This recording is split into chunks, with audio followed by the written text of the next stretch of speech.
Hello, check.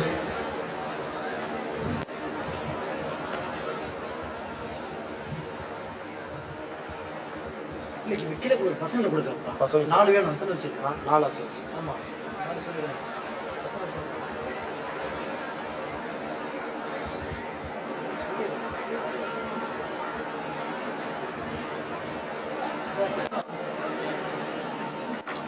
பார்த்துங்க sir 4 mic ஆமாம் sir 4 பசங்களுக்கு கொடுத்துடலாமா சார் இல்லை ஒரு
I request the dignitaries to occupy the stage.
Yes, sir.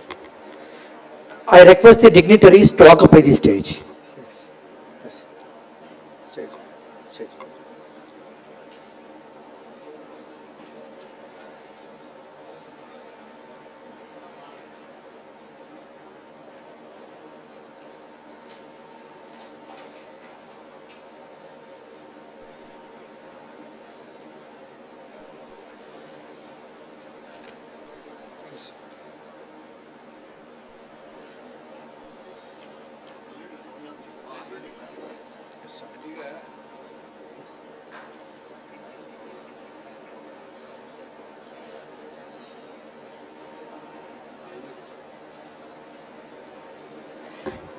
Invocation. I request everyone to rise for Tamil Thai Valthu.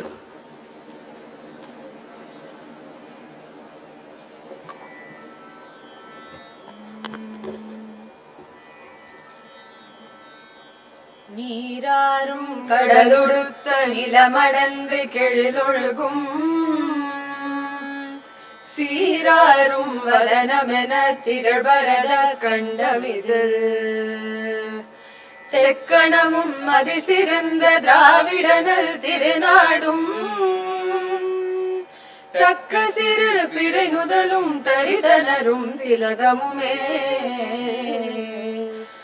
அத்திலக வாசனை போல் அனைத்துலகும் இன்பமுற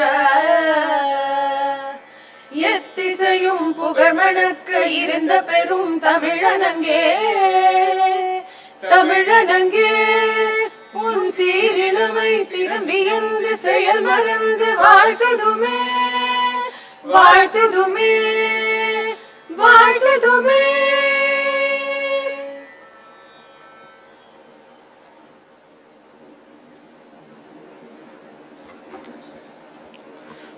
Honorable Chairman, ISRO, Shri S. Somanath Sir has gone to New Delhi on receiving call from our Honorable Prime Minister of India under unavoidable circumstances. We have with us Shri A. Rajarajan Sir, Director, Satish Dawan Space Centre as our esteemed Chief Guest today. I invite Dr. J. Prakash Sir, Registrar Anna University, to deliver the welcome address.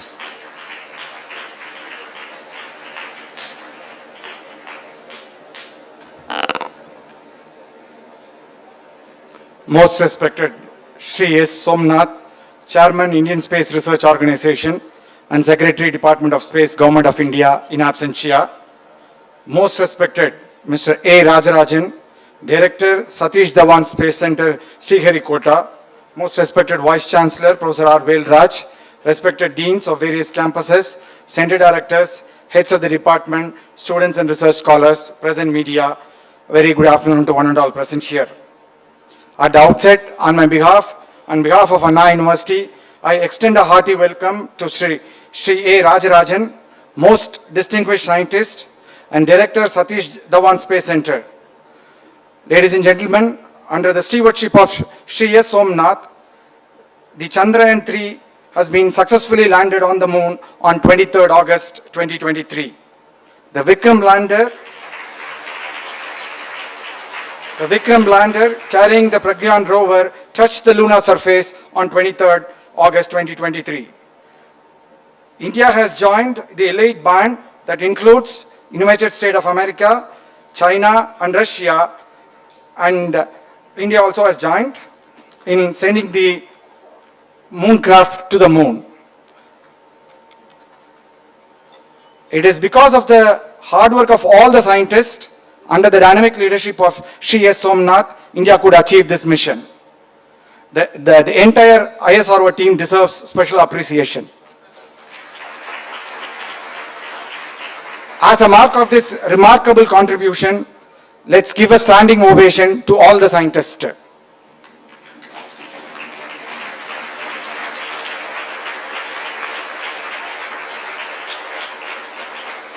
Thank you. I take this opportunity to thank Shri A. Rajarajan for having accepted to share the success story of Chandrayaan 3 and for having accepted to interact with our students despite his busy schedule. Once again, I am pleased to welcome each and everyone to this important event. Thank you, ladies and gentlemen.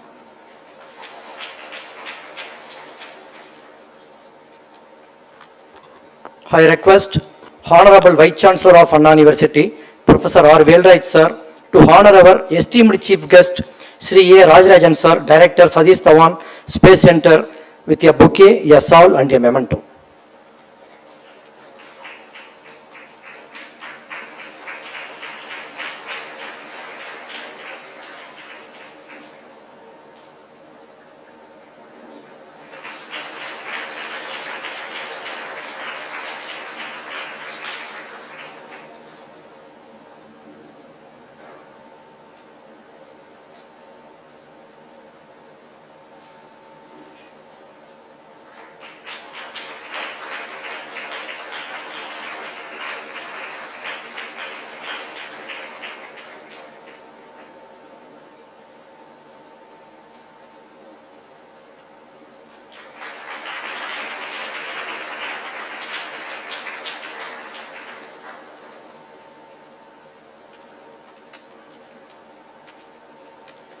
I invite Honorable Vice Chancellor of Anna University, Professor R. Velraj Sir, to deliver the presidential address. Sir, please.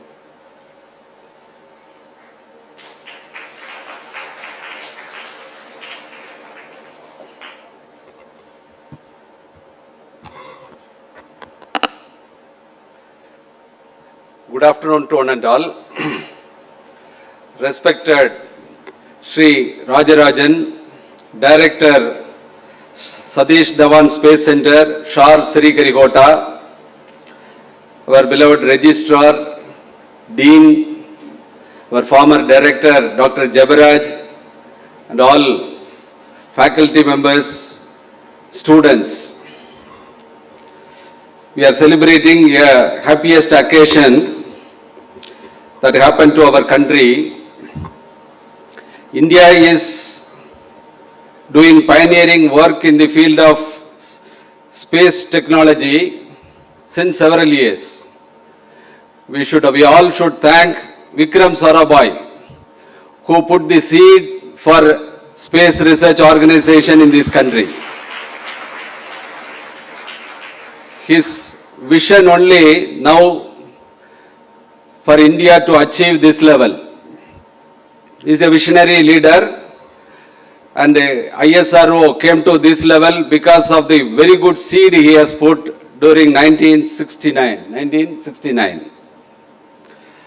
And in this year, during the end of G20 presidency, and also when our Prime Minister, he was in the BRICS conference in South Africa, we achieved this great victory. It's a crown to our space exploration and space technology. Already we are doing good. This Chandrayaan 3 success is definitely a crown to this space technology to our country. And all the scientists who are working with the vision of great Vikram Sarabhai, they have three ions. I can say dedication, innovation, collaboration. These three things only made our scientists to achieve this success.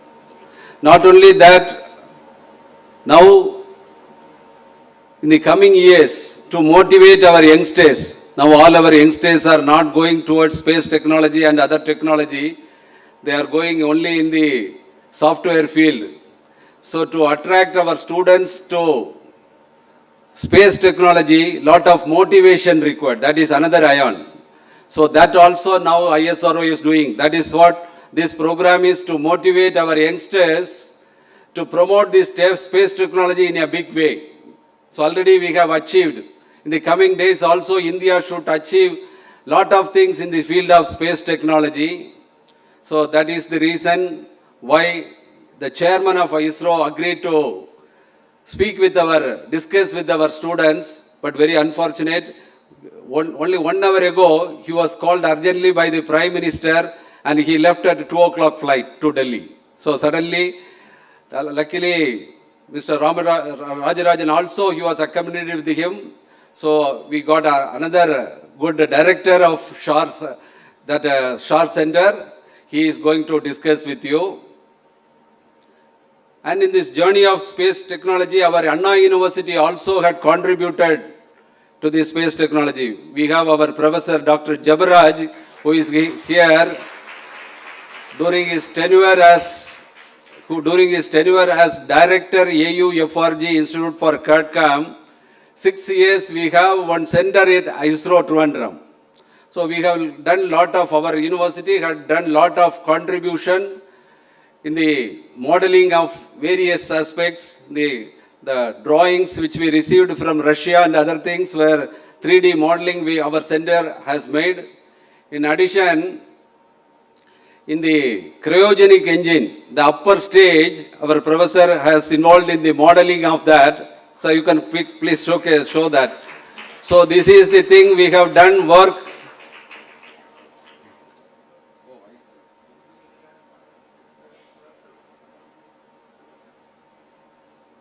This is the 3D model which we have made some 15 years ago, and this is the RP model made long back.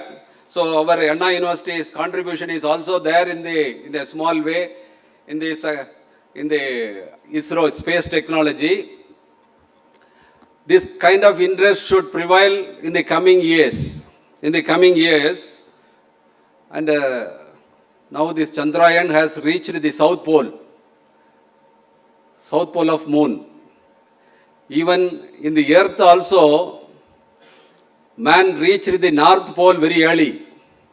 Reaching the South Pole was very difficult, and during the period 1900, that is beginning of last century only, lot of people explored and trying to reach the South Pole. Reaching South Pole was not easy in the Earth even. But now our India has achieved reaching the South Pole in the Moon. It's a great victory. It's definitely a great victory. Reaching South Pole in Earth itself, it's a great assignment to many of the business school students. How this team reached the South Pole. So what kind of, I have undergone that exercise by a business school, great business school. They have given this case study, how this team finally reached the South Pole, how much effort they have taken, what kind of team effort it is required, what kind of planning required, and even if you miss any small thing, there will be a failure. Finally, you cannot reach. I'm sure definitely this reaching South Pole also will become a big case study for the management students. So it's not so easy to achieve something very easily. So reaching the South Pole, how much effort, how much teamwork, how much planning would have been involved in the success of this Chandrayaan 3, definitely all our students should understand. You will get lot of motivation. It is achieving a big thing, it's not so easy. It's a lot of effort. When I read that reaching the South Pole, it is even a small missing in the planning, how to select the members. If there is a small missing, that will fail. Number of people required to reach that place, If there is a small mistake, they cannot come back. The food they have to carry. So many things. So like that in this also lot of planning, lot of teamwork, all these things, technology, Chandrayaan 1, there was a Chandrayaan 1, 95% they have succeeded, but we couldn't completed the targeted, the total duration. Before that, it got, collapsed. In the sense, it's not, 95% success was there. But in the Chandrayaan 2, there was a small failure. Chandrayaan 3, we succeeded. The whole world now it's praising our success in the space technology. And definitely, I think this discussion with our distinguished scientist from ISRO, definitely you will get lot of message from him. And every small message will be not only in the space technology. This, whatever small message you get from this success, if you use it for your own field, definitely you will succeed. So learn from big history will give lot of messages to you. So that you should encash. And I am sure this 1 hour discussion we are going to have from a great scientist from ISRO will definitely benefit all our students. And you should use these messages for your success in your career in the coming days. And I wish you all the best. I thank Mr. Rajarajan for his time and spending his valuable time with our students to convey the success story of this Chandrayaan 3. Thank you.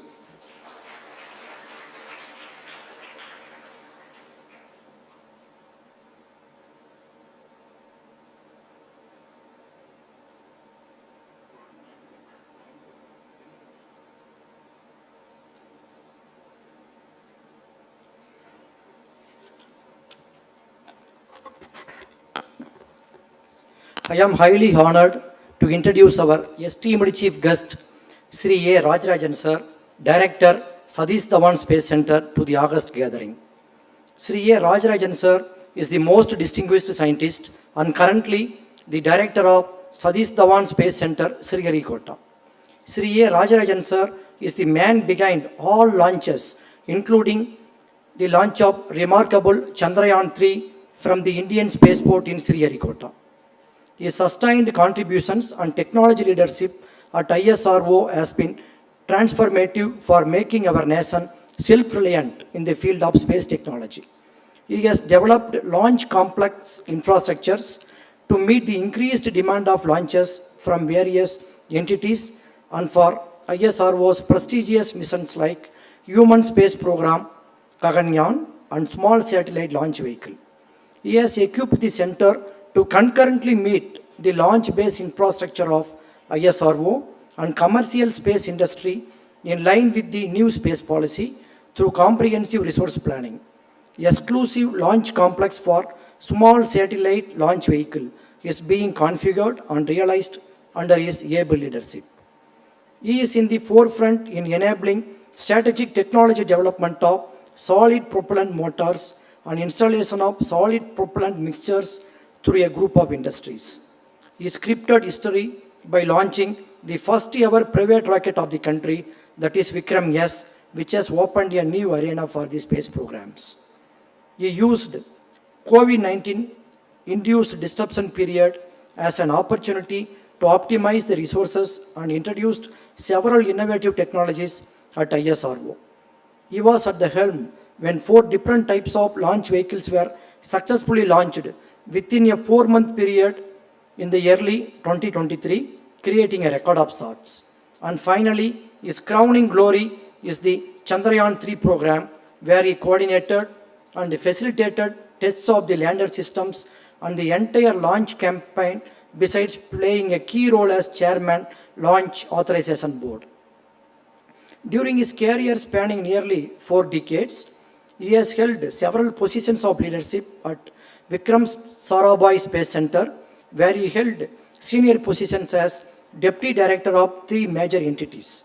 During this period, he specialized in design and development of launch vehicles and spacecraft composite systems, including the carbon-carbon composites, and paved way for building a technology center of excellence in the area of composites. He also synergized all activities towards the design of key propulsion systems of SSLV, and in the formation of a dedicated entity for space ordnance in Vikram Sarabhai Space Centre. He was instrumental in outsourcing of solid rocket motor production, utilizing the available propellant manufacturing facilities available with industry. Presently, he is the Vice President of ISA MPE India from November 2021 onwards. He has published several papers in the reputed international journals and was awarded with a patent in the area of film boiling CVI technology development.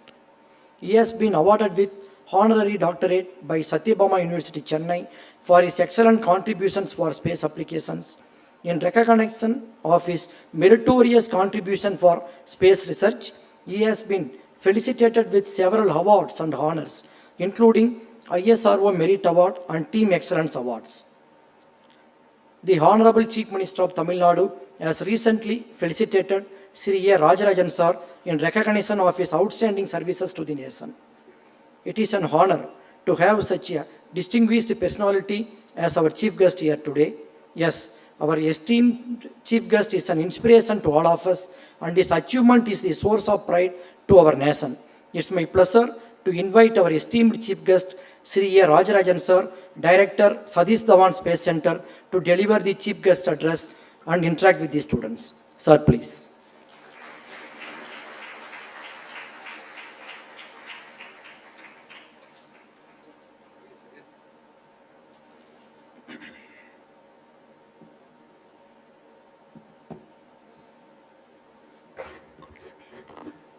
A very good afternoon to one and all.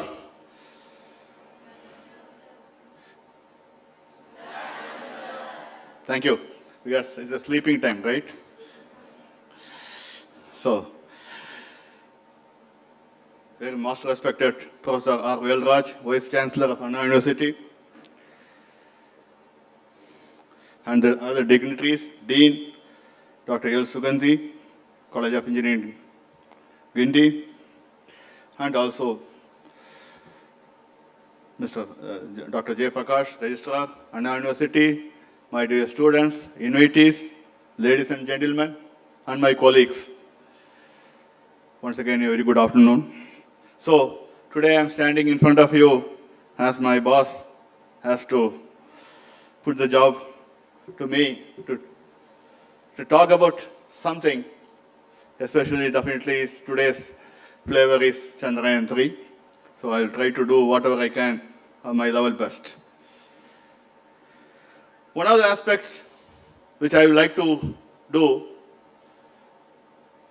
is, as you all know, that I worked in Vikram Sarabhai Space Centre, Trivandrum, from 87 onwards to 2019, and then took over as Director of Satish Dawan Space Centre at Sriharikotta.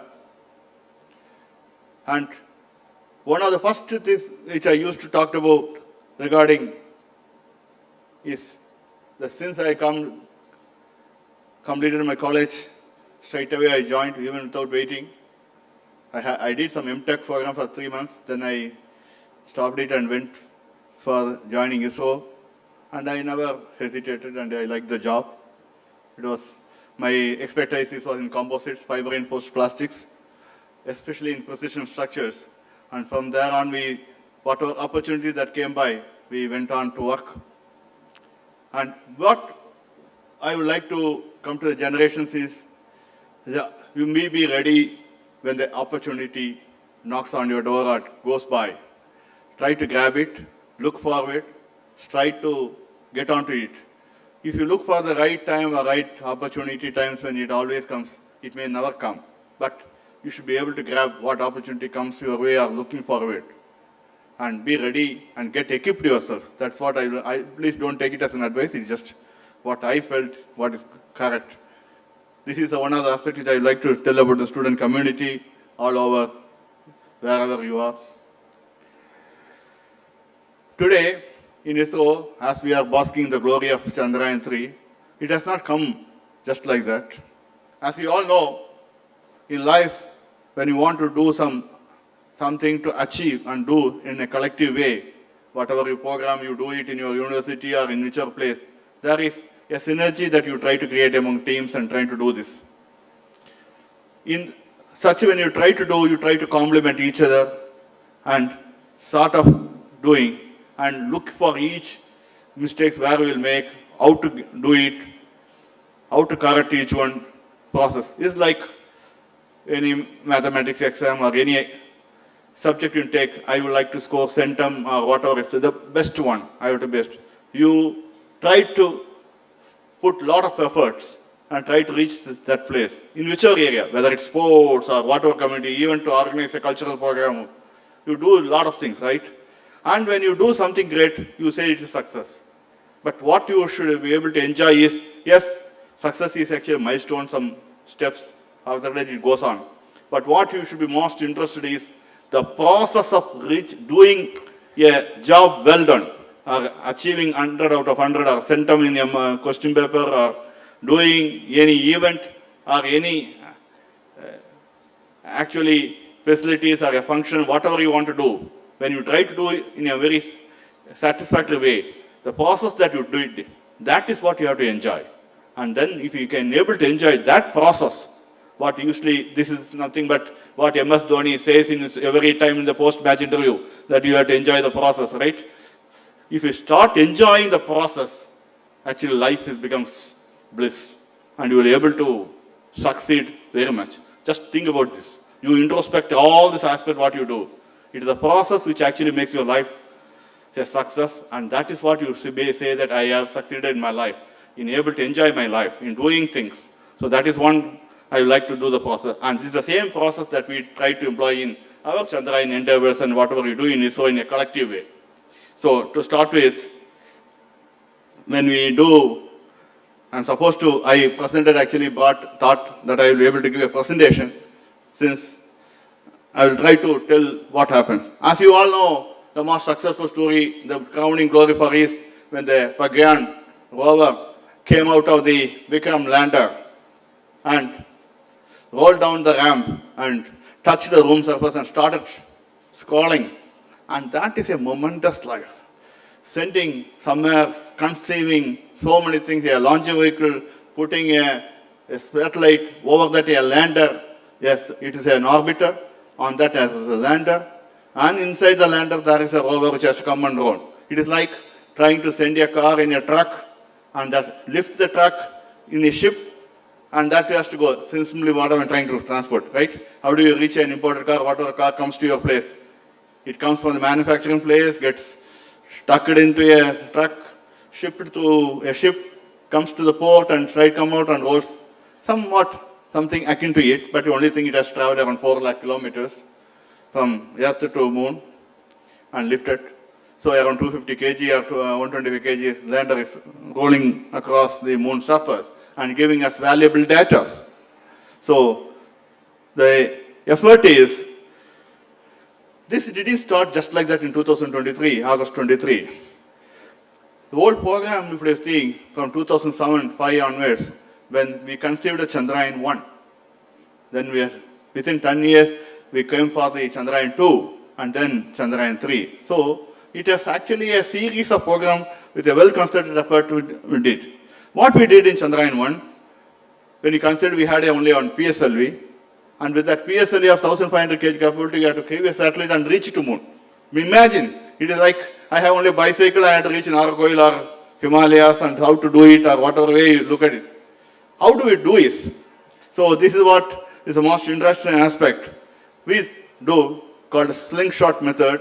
That is, we start going with a perigee apogee. Those who are interested in orbital mechanics just can have a look. Those who are doing mechanical engineering or any type of engineering, and then you do a post-graduation, those who are interested in orbital mechanics, one of the most interesting subjects. Trimming or increasing the velocity or doing at least at the perigee or this one at a small arc distance is the easiest, most efficient way of increasing and allowing the vehicle to go away from one place. And this is what is the most important aspect. And this is what we try to. And it also gives a chance. It may be slow, but it always gives a chance to calibrate your onboard sensors in the satellite, so that as a perigee and apogee, when it comes to near to the Earth, it is having huge velocity, and then again goes far. You can increase the velocity with the delta delta V can be increased by a small addition of fuel. This is you can learn in orbital mechanics. So this is what we used, and finally we went to the lunar surface. At that time, then President, Honorary President Abdul Kalam sir actually gave a suggestion. Reaching that far, why don't you stamp with your flag on the moon surface? That's what moon impact probe was worked out, and it was within 2 months it was conceived at Vikram Sarabhai. The URSC was making the satellite center in Bangalore, was making the spacecraft. We mounted on it, went on PSLE and did. And what did Chandrayaan 1 give? We had a moon impact probe, so we put an object on the moon surface, and then we had that 1380 kg satellite when it went there, and it gave, and lot of payloads, both from India, Europe, USA, everything was there. It reflected the hydrogen from the lunar surface by the payload called SARA payload, and then we detected all the minerals from the magnesium, aluminum and calcium type of things, and the detection of argon-14, which was one of the most important, and I know there are two payloads in that, one NASA payload and another, one US payload and this one, which detected hydroxyl molecules, indicating that water molecules are present at the moon surface. And sometimes we got corroborated with our own payload. And it's the first spacecraft, and we can be very proud that we are able to put a scientific satellite and in the moon what we found out. And we are always glad that it is from India that we did it. Then once we did all this, next logical step is to how do we land in moon surface? Now we are understood, we are able to reach there. So by the time we enabled, we did it in the first attempt with Chandrayaan 1 with 1380 kg. Then by 2015-16, we had a vehicle we called LVM-3, and it was so confident in our design and this one that the first operational vehicle itself we actually decided to take it Chandrayaan 2, around 3,900 kg, almost approximate 3,008 something, 3,850 kg. From 1,380 we jumped because we want a lander to be built in along with the orbiter, which has to detach from the orbiter, go to the moon surface and land, and from there a rover has to come out.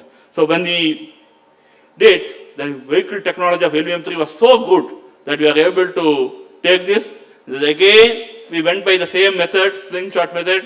5 times we rotate, go around the Earth, going on, increasing the velocity. Then we get into translunar orbit. Then we went and captured on the moon. Now you have to imagine this wonderful idea. We already did it in Mars mission. But by the time we launch around July, last time also 2019 also it was July, we launch, we go, transfer on Earth and goes towards lunar around 6 to 7 days before itself. We are trying to go to a designated location. The moon has to come to that location, right?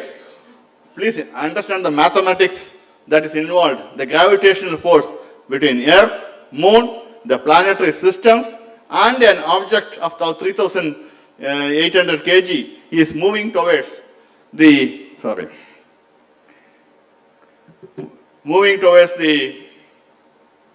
moon, and the moon has to go around Earth, which is rotating, revolving around the Earth, also has to come to that place. By the time it comes to some distance of 50,000 or 40,000 kilometers, we have to orient the satellite, and the moon's gravity should pull it to its orbit and then get captured and start rotating around its moon surface. Looking very easy, right? Telling us, but this mathematical precision of last decimal, the sensors has to capture where the satellite I am, where it is, with respect to its sun, Earth, and the moon, and then get captured. This was successfully demonstrated without any issue, and we are having done in Mars, so we are very confident. Even after 9 months, we are able to get into the Mars orbit. This looks to be, after doing things, it looks to be a child's play, but it is very, very precise. Even under, say, 1 second here and there we will miss, it will fly by.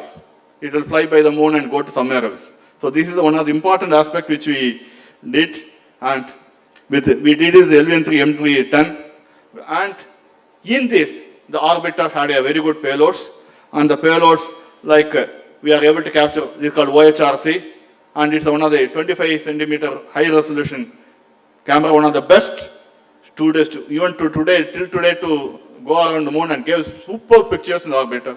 And when the lander was trying to land in the last minute, I will put it in a layman's language, we decided on a precise location. And the space orbiter is trying, the lander is trying to somehow go to that precise location and land. Even though parking slots are available in many places, you decided in your mind, you want to park in one particular slot and trying to go there.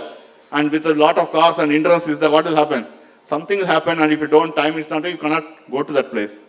So that is the logic and algorithm that we have kept in Chandrayaan 2 to go to a particular place and land. And somehow the orbiter lost me. Because of the algorithm, it didn't able to, it was, the throttling speed was much higher and it is decelerating faster. So when to again to go to a nearer place, it has to accelerate more. So that logic of rate was little different than what we estimated and what we saw in the surface of the earth when we do the simulation. So by the time it was going with high velocity, it crashed. The time was not there, it lost altitude. But what we got in Chandrayaan 2 is the important image. The entire moon surface was captured in both many frequency bandwidths, both visual as well as the SAR. And we found out many craters and hills and valleys which is there and the craters there. And we are able to even, which was not available in optics, will actually camouflage your eyesight. What we are not seeing, actually there will be a crater in some of the frequency bands, only you can see. And that we are able to capture, and we got a vivid image of Chandrayaan 2. So, when we had this, next day, all we people took and decided what is that last mistake we happened, and we found that the Chandrayaan 2 heritage, we went through for 1 year of looking at what is would have happened, what are other algorithms, what are the basic methods. So the experience was taken. So we found out that up to reaching moon and reaching towards, everything was looking correct. And what are things? Then we built in the robustness in the lander. The experience has been addressed. Then we introduced some robustness in lander, like able to withstand the landing loads much more. Some engines were modified to understand the throttling. Then the sensors, the correlation between sensors and this one has been taken into consideration. We simulated in the ground test for 1 year. And then on-orbit testing and evaluation we are going on doing. And then only we went for a soft landing on this one. Why? What is that why we want to go to the moon? Already we had the entire data of the moon. Why you are doing? It is to see the possibility how to land in another celestial body. For us, sun and moon are the almost godlike item, along with our sister planets, Venus and Mars. So it's better to demonstrate how to land on surface on a moon, on lunar surface, and demonstrate the rover capability, and to conduct in situ experiment. Going there, once you are there, you can do the experiments. So that is the most important aspect. So you all know, from 5th August, we inserted from July 14th after launch. On 5th August, we went into the lunar transfer insertion. Then, once it went into the lunar orbit, then on 17th August, the lander got separated from it. And on 23rd October, we landed onto the moon. Here, we had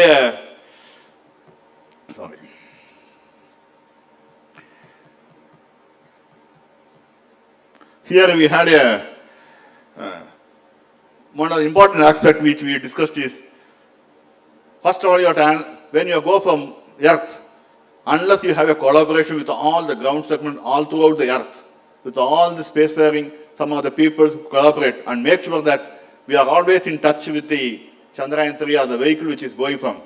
So we decided who and all will monitor the items. So the LUM-3 is a launch vehicle which has been monitored. First it will put it under a Chandrayaan 3 in an orbit of 170 km by 36,000 kilometers in a mass of 3 or 4 tons. And that was first success, was the first primary path where launch vehicle nobody can intervene.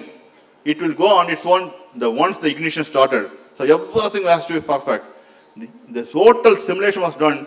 What is actually it delivered a ditto performance of 170 km by 36,000 in the path and angle of within 3 minutes accuracy, 1 minute accuracy, not even 3 minutes, 1 minute accuracy. This moon was, Chandrayaan 3 was put in orbit. From there, the propulsion module and lander module started taking over, and we went on for 1 month, and then the lander, which is weighing around 1750 kg, went separated, and it fired, deorbited, and came and landed, and a 26 kg rover came out. Now, in this, we had lander had 3 scientific payloads, orbit rover had 2 scientific methods, and propulsion module had 1 scientific module. I will tell you what it is. One we are doing, we did one integrated cold test. What we see, like you simulate, you are trying to construct a house, how do the lighting, electricity, where it should be lighting, how it should be simulated. Nowadays, many softwares has come. Here, all the sensors are put, like laser altimeter, for velocity meter, Doppler meter, K-band, Kara, that is K-band radio altimeter. That is, we should measure the velocity, we should know where we are, where the INS, attitude, not only one sensor each, two sensor each, looking forward angle. As we go, it will look at the forward at 30 degree, what the new surface is coming. So with that, what we did is,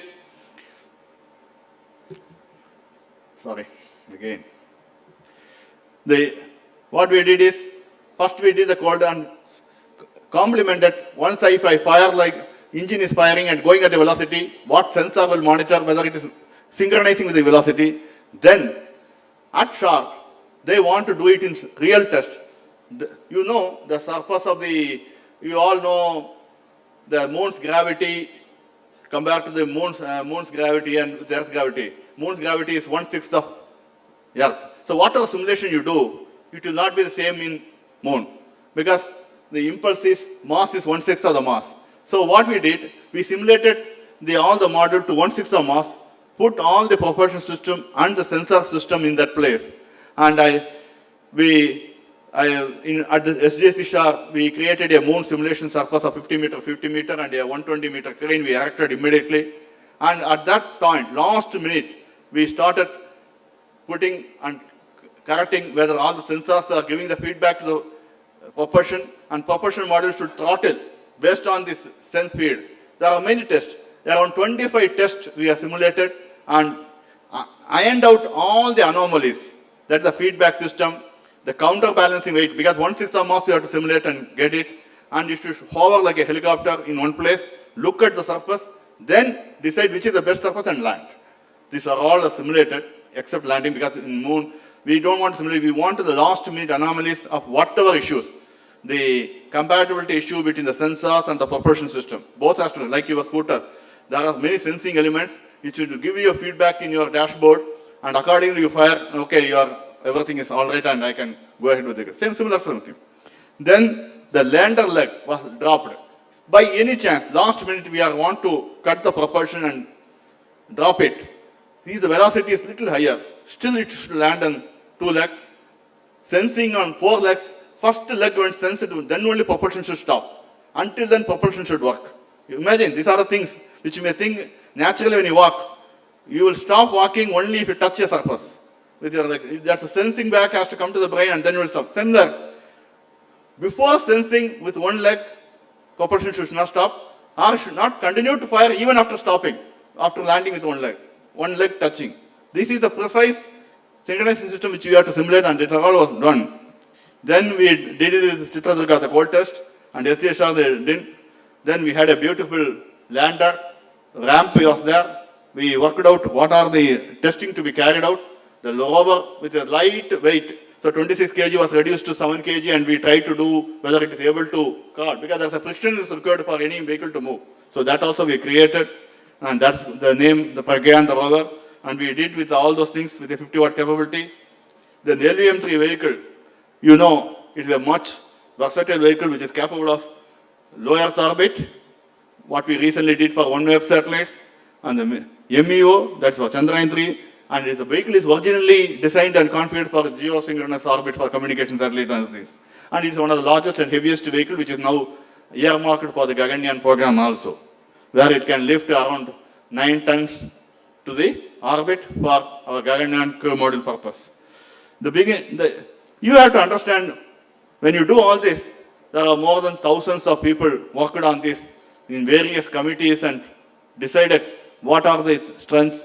Somebody works on propulsion, the sensor system, the calibrating system, when at SDSR, all the ground system, how to track and give the precise location and test the simulation. In ground, there are many simulation labs, simulation tests in propulsion in SR, which we do, and simulate and characterize. Yes, this is the precision that you will get, because landing is one of the tough job, I will tell you why. Then we decided into 3 phases called Earth-centric phase, and then the lunar transfer insertion, and then moon-centric phase. Each one has, in moon-centric phase is nothing but the moon-bound bandwaves reach. Now the gravity pull of Earth along with the sensor works in one particular way at Earth. When it goes to lunar surface, the same sensor has to give you a feedback. There will be, you have to calibrate. With the INS and all system, we know the orbit, but from looking at lunar surface, how the sensor is calibrating and what kind of feedback, what kind of corrections you have to do. This is what we did. So going slow instead of 5 days, it also has some advantage. And we are doing it in a very efficient way in a frugal manner without spending a lot of money. So starting with the chronology from July 14th to July 23rd, we have many things. I had one slide, but it's okay, forget about it. Then what we did is, once we reached the 100 km by 30 kilometers, that day on August 23, the most milestone day, we started decelerating, and we came with called a rough braking method. We reduced the velocity to 368 meter per second from 1.6 kilometer per second speed was brought down to 360, and then the horizontal velocity was vertical velocity which was dropping was less, which we brought down to 61 meter per second. Then we slowly started reducing with the altitude correction and holding. It will start hovering for some 12 seconds, and then the fine bringing, slowly it will break, and we'll start throttling it and bring it to one particular place. Look at the camera. Now the Orbiter 2, which I told earlier, OHSRC has given a full high definition map of Earth for the moon surface. So we have collected a 4.5 kilometer, 2 kilometer. That's right. Earlier, I want to park in front of VC office, but now I decided anywhere in Anna University campus we can park. So you decided on the vehicle to park. Because most important is soft landing on moon surface on a correct surface. That's all. Don't worry about which location, near the South Pole. So we collected a 4 kilometer by 2.5 kilometers. We hovered. After looking at the camera and it rechecking with all the data that's available, it decided that this, I have a better surface. So it just 30 meters, it went horizontally to another place and parked. So that is institute decision making when you decide that there's a better parking slot. So that is what we did, and it landed precisely on 6:04 p.m. on that day. Now, in this, many people like IDSN, 16 meter, 32 meter antenna, 16.8 meter parabolic antenna, and Hawaii, Santiago, Kuru, Gunhili, and all those ground radars participated in monitoring the movement and methods and orbital corrections requirement of the Chandrayaan 3, both orbiter, lander and rover was done. So this calls for that it requires a collaboration from all the people who can ready to give us the service. With that only we can do all these things. Then the rover path planning. Once it comes, we decided the lander came, the rover has to come out.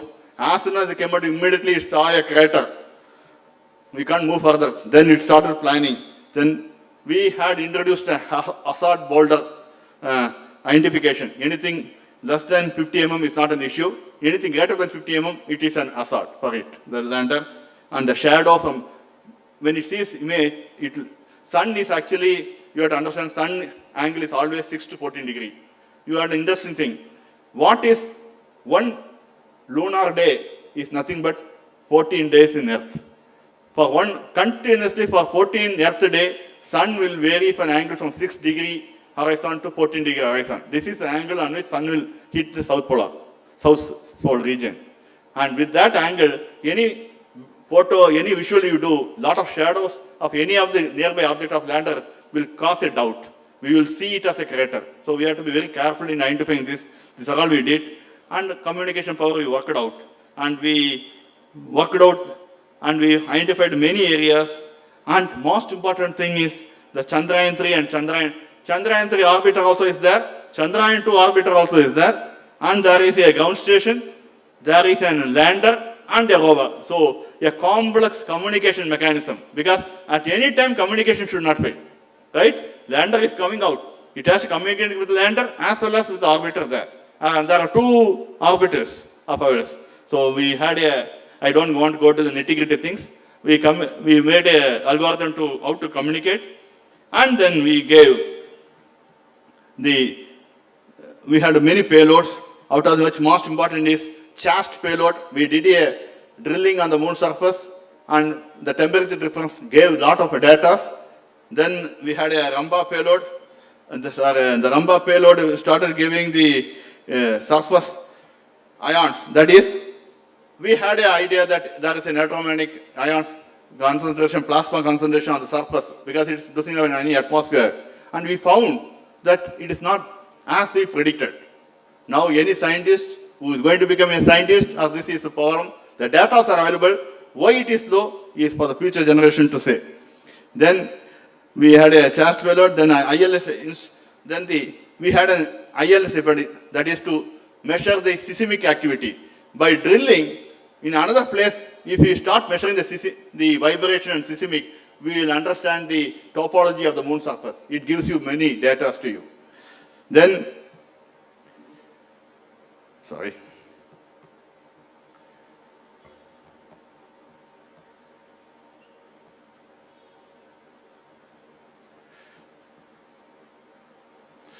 Then we had one most important payload is the CHAST payload. I told seismic activity. Then on alpha particle measurement, we measured the particle and we got a precise data of sulfur availability on the moon surface. So that we started. We call it the elemental compositions of the moon surface. We got an idea. Now the next surface, the hydrations, the surface hydration, surface roughness, and the thermophysical properties of the regolith of the moon surface. We got a good feedback. So, like earthquake, how moon quake can happen, what kind of things will happen, that also we have an idea. So the localized Chandrayaan 3 is localized in situ measurement. We call it as Chandrayaan 3 localized instrument experiment has complemented Chandrayaan 2's global measurement. Chandrayaan 2's orbiter has a lot of payloads which started measuring all the payloads. Now Chandrayaan 3 on the surface, on the actual location, it has given some of the information. So having done, we got all the data. We did one more experiment. Always, dil mangte hai more. We always are greedy. So what we did, can the lander lift from the moon once again? Because 14 days, we are designed for a 14 days life. Once the night comes, temperature goes below minus 250 and no electronics will work. Those who know electronics engineering, or those, they know all the, unless you heat it and keep it at least to minus 50 to minus 80, things goes wrong, it doesn't work, it comes back. So what we did is, we elevated the lander by just say 0.4 meter, and by putting the propulsion in place, and then landed around another 400 mm or 1 meter away. We made it, and safely we again put it back. What does this experiment gives is, I have landed, we did something. Now to come back to Earth, the moon surface, we can lift or not, lift off or not. And that is what we did. Actually, many people doesn't know that this is one of the most important experiment which gives the confidence that yes, once landed, now we can lift off from moon surface. That is what we have to do. Next is, the Chandrayaan 3 also captured then we did another experiment, the Chandrayaan 2 camera, OHR camera, we monitored the location and photographed the Chandrayaan 3. The lander, Vikram, was photographed where it is landed, and we are able to get a very clear picture. That is another experiment. And with this experiment, we are able to land the moon surface, got the experiment. Now, for new generation to decide to go there and get the samples back, and after some years, do some more development in the launch vehicle and transport system to send a human to the moon and do whether habitable, make it habitable, or in space, make it habitable, or the future generation to say. This is what we did. These are all done by a collective people of more than thousands of people working directly and around 18,000 people indirectly and around 30 to 40,000 people in the industry, which all collaborated. And many people, spacefaring nation, who have put ground system radars all over Earth to monitor this Chandrayaan. With all the help and all your blessings only, this all has happened. Thank you for listening. Thank you once again.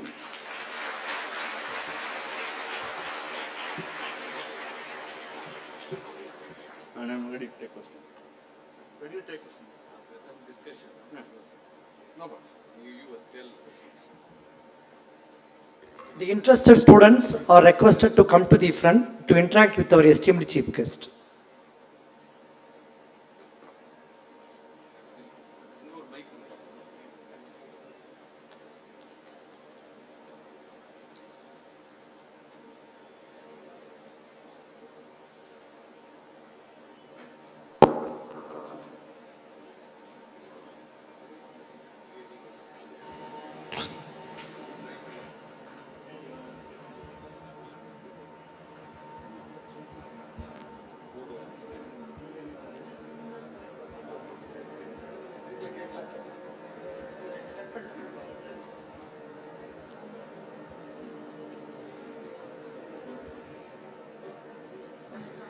Good evening, everyone. Sir, I am actually doing ME Avionics in our MIT campus, and I did my BE Aeronautical there. So, I want to know the scope for us aeronautical engineers and avionics engineers in ISRO. Plenty. Okay, sir. See, not only why you know that anybody you can do aeronautics, satellite mission, launch vehicle mission, including aircraft designing, sort of plenty. So I cannot say what is the opportunity is. Every year people used to take MEA aeronautics. Former chairman is MEA aeronautics, IAC, MIT. So nothing growing, and many people, not only one, there are plenty of pioneers. Okay, sir. And is there a possibility for Chandrayaan 4 next? Is it going on right now? Again, I have to put the question that you have to tell whether you want Chandrayaan 4 or not. Yes, sir. Then it will happen. Okay, sir. It depends upon the public, because it is who we are. ISRO is not the one who decides everything, right?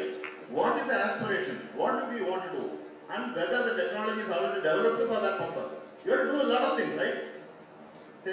So, it is the wish of the nation and the will, and to make it out ready. Then it will happen. There's everything about time, money, and everything. Thank you, sir. Hello, sir. Thank you very much and congratulations on what a spectacular achievement you have done. I'm Adityan Sridharan, a first year student over here. Thank you, sir. So I'm a first year student here, and I just wanted to know a few things about how you simulated the lunar surface. Like I read about how you took the sand from districts in from the Namakkal district villages, yeah, Kunnamalai and so my question is, how did you simulate the soil, and how did you make sure that it was similar to that? See, there are a lot of data available. There are many satellites that have gone around the moon, and it gives a lot of data, and it's in the public domain. So we understand the moon surface and try to do every remote sensing, whether it's on moon or Earth, is based on law of reflection. So based on the star, hyperspectral image, wide spectrum of imaging and getting the refraction and reflection, we get a lot of data. People, we study and create what kind of surface is there to moon, and what kind of density is available. So equivalent to that, we construct around places, and what is the sand available near the Salem was one of the best suited. That's how it is. One more question, if you don't mind. Sir, what are the real life applications of what we have learned from the lunar eclipse? For example, from past Apollo missions or NASA missions, we learned the ability of using sneakers or something like that. So, what are the special applications that we are learning from the Chandrayaan? Human beings are greedy. I'll put it in philosophically. We want more. Yes, sir. We want minerals, we want the resources, what we can do. But leaving aside, do you think there is a similar planet like Yes? Sir, out of the multiple million galaxies, surely there has to be one, sir. And what is the length and width of the galaxy? Anybody? Our galaxy It's infinite, is sir. 13 million years. 13 million light years is our galaxy, that particular. Like that, thousands and thousands and thousands are there, are millions and millions. So, in this, there are many stars. Every star is having planet. That is now understood. So that means every planet is having there will be some habitable planet. Actually, I missed one slide because of one time because I was exceeding the time. Actually, in Chandrayaan 3 orbiter, there is one payload called Shri, habitable. How do you know a planet is habitable? You require. Some characteristics, right? Yes, sir. What you know, what it is, from Chandrayaan 3, that payload is looking at Earth and trying to reflect and characterize the Earth, which will give me significant data of how it is habitable. Once that data is value of it habitable, we will send this planetary system to interplanetary and look at various systems across galaxy, across system and see which is get to know the signals and see whether it is habitable or not. So identify planets. This is one of the biggest important, not well advertised payload is there in Chandrayaan 3, sitting and going around moon and looking at Earth instead of moon and studying what is planet Earth is and what is its characteristic. Once we know well, then we can get the capital. This is one experiment. Once you know what is, second is spending from Earth to any place, we have to spend 80% of fuel to get away from Earth's gravity. But we have to spend only 1/6 of that fuel when you have a station at moon. Next, moon is having, suppose sulfur and associated minerals, we can have the fuel directly.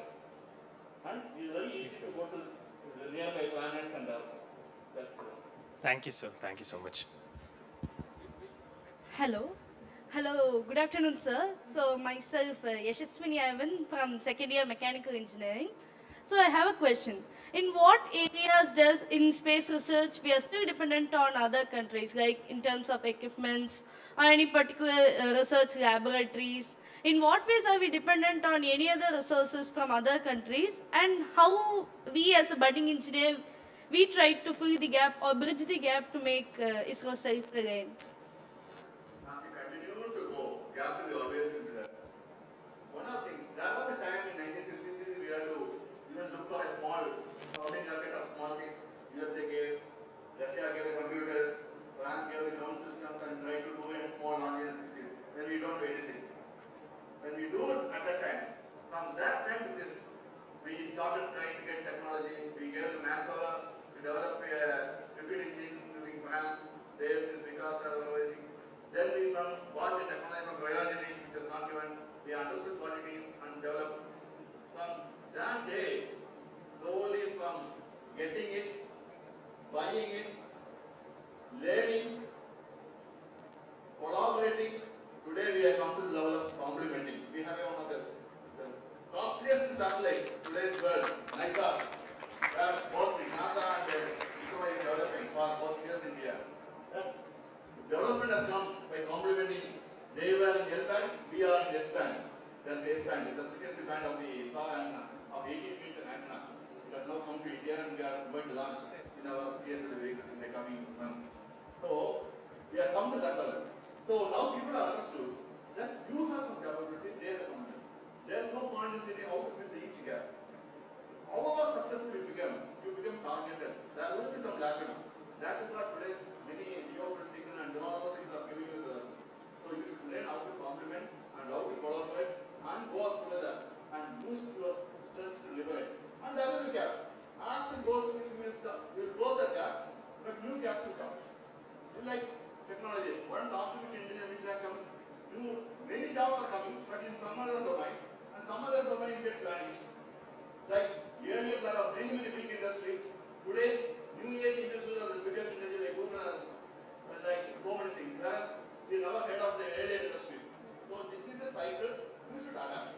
Most people think we should start adapting and they continuously we have to upgrade. That's the only thing we have. Okay, sir. Sir, is there any... Okay, sir. Good evening, sir. I'm a first year student. My name is Kavin Vyasa from MIT campus. My question is like, now there are private space industries like Skyroot and others, like they are developing launch vehicles, and most of it, comes, their next generation of vehicles will come under the PSLV's launch category. So, what would ISRO do down the line after NSLV, whatever in the works? Would they be developing more launch vehicles and, you know, or would they start developing more scientific payloads like instruments?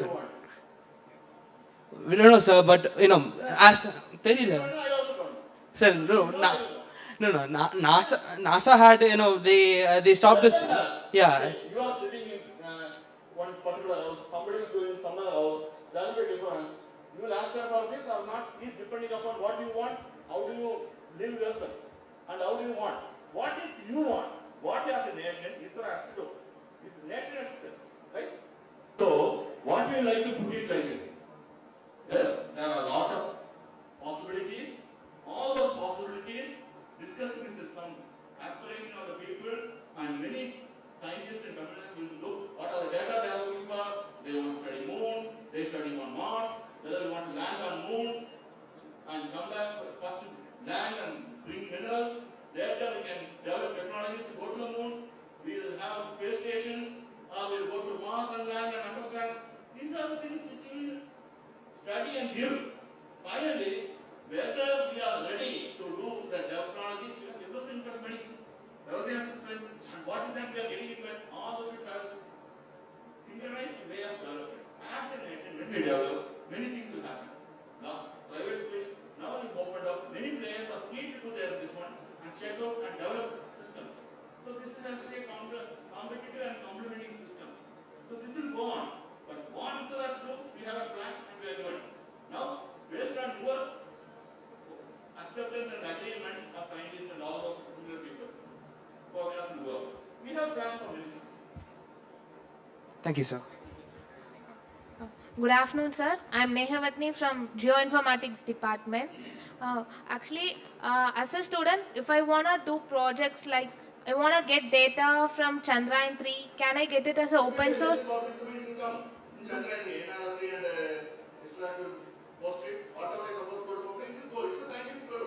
When will it come, sir? Okay. And actually, I have another doubt, sir. For example, can we send we take photographs of a moon and other planets? Can we send like drones, which we have here? It's take photos. Can we do the same mechanism on moons and other planets also? Oh, okay, sir. Sir, thank you, sir. Good afternoon, sir. Myself, Shri from ME Applied Electronics first year, sir. Sir, my question is, what are the future plan of Chandrayaan 3? Like, what is the other researchers? The orbiter will continue to give data. Yes, sir. It will look at the Earth and give whatever calculation. Lander and rover are sleeping now. Another question is, does ISRO collaborate with student projects? Yeah, do your academic department, that is called response program. You can write what kind of response program. We are looking for many experiments. We post it in our ISRO website. Looking at that, which experiment we want to do, whether we are able to do, we have to put up a proposal. There is a committee to scrutinize and come back. Yes, sir. So thank you, sir. Good afternoon, sir. I'm Shakti Bala from Mechanical Engineering Department, second year, sir. My question is, SpaceX is using reusable satellites, sir. Reusable vehicles, sir, and we have demonstrated that we are capable of making soft landing with under low budget, sir. Is there any plan that ISRO is going to collaborate with SpaceX so that the budget could be still minimized? I don't know about collaboration. What we have some experiment we are contemplating and we are doing it. Like do we launch it, being it a plane coming back, that we are doing it. So that recently we have done one. Then we are trying to send a vehicle and some of the stages to be brought back. This is a success story of Elon Musk in space, which has been run well. We are also trying to do in our way, with our technology, what we can bring it back. Once then instruments are done. We have to conceive a vehicle and see the cost coming.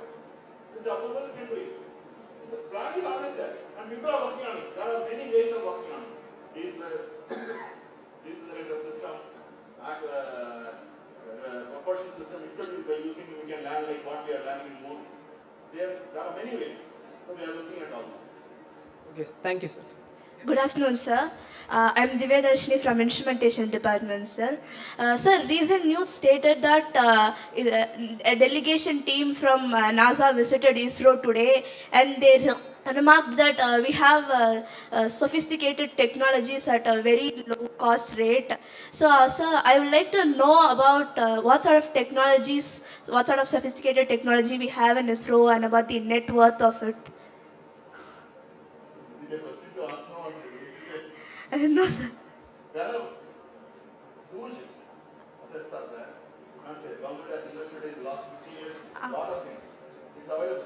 I can't quantify or qualify just there. It's not that easy. It's not that easy. Yes. There are many. Okay, sir. Thank you, sir. Sir, good afternoon, sir. So what I was about to ask is, earlier you addressed that you must love the process what we are doing. Success is not just something to achieve. We must love the process and go on through it. And you could give us some words. Yes, sir. So you could give us some words to face the fears that we are having to love this process what we are undergoing. You decided on mathematics exam you want to score 100 of 100, and you prepare so much, and you have an anxiety whether I do that subject. The thrill is that we are on, right? First thing you know, you are a god. There is no such a thing. So, the thrill is, are we prepared fully? The process of preparing to reach that milestone, that is what we have to enjoy. If you can enjoy that, automatically one day you will reach the 100 automatically. That's what I indicated. Please enjoy the process of achieving something. Once you achieve, it's a milestone. You will go to next process. Okay, it's always so. So achieving something is not called success. What I want to define is what is success. Achieving something is not success. It's only an event, milestone. Whereas the process that you adapted to reach that is life, and that is what you have to enjoy. That's what I do. You enjoy that. That will be always good. Do you think Chandrayaan will be here? Nobody will have. But whatever best we can do, we are already doing. And that's what we are doing here.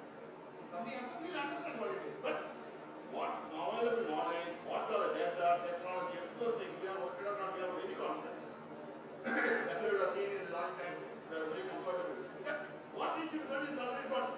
You cannot go and change it. Sitting an exam paper, whether I have starting where I run very well, whether I have prepared very well, you start thinking that one. Don't do that. Till you go there, you prepare very well. Once you want to do that exact experiment, start doing it. Concentrate on the material that you are decided to do it. Right? Yes, sir. Thank you. So that, after that, don't fear. Because it is not going to help you anything. Sir, vanakkam sir,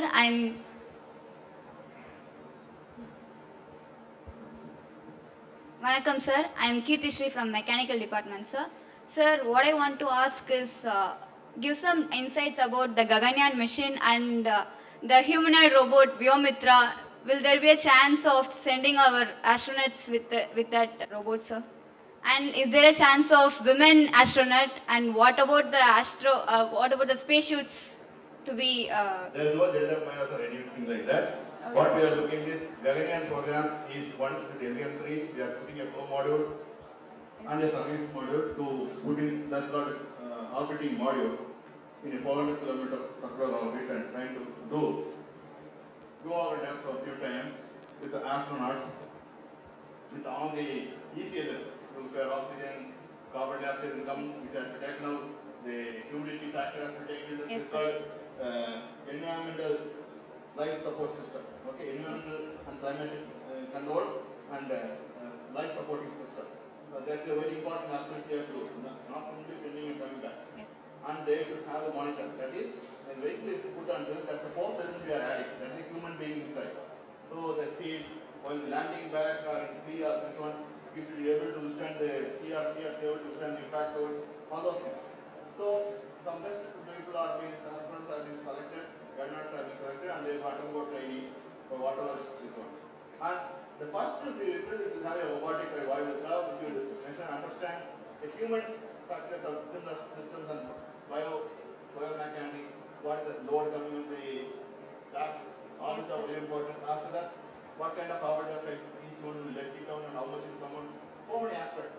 So after that, the crew model once we are ready after some flight and experiment and different aspects of the LFP, and there are some critical areas where we are, if something happens to the vehicle, anomaly, there are some deviation in the vehicle performance, whether it gets, we have to escape, we have to, the crew module with the government has to be taken to safety. That's correct. So that is what now we are going first experiment. So how to simulate a deviation, for then how do you bring the governance to the safety? Yes. That experiment we are now going to do it on this coming October 21st. If the climate, everything is okay and the weather is okay, we are going to recover from sea. Yes. So we are going to do that experiment, and with that experiment, we will know the first abort condition. There are series of many abort conditions we have to simulate and do it. Then we will bring the government to do model.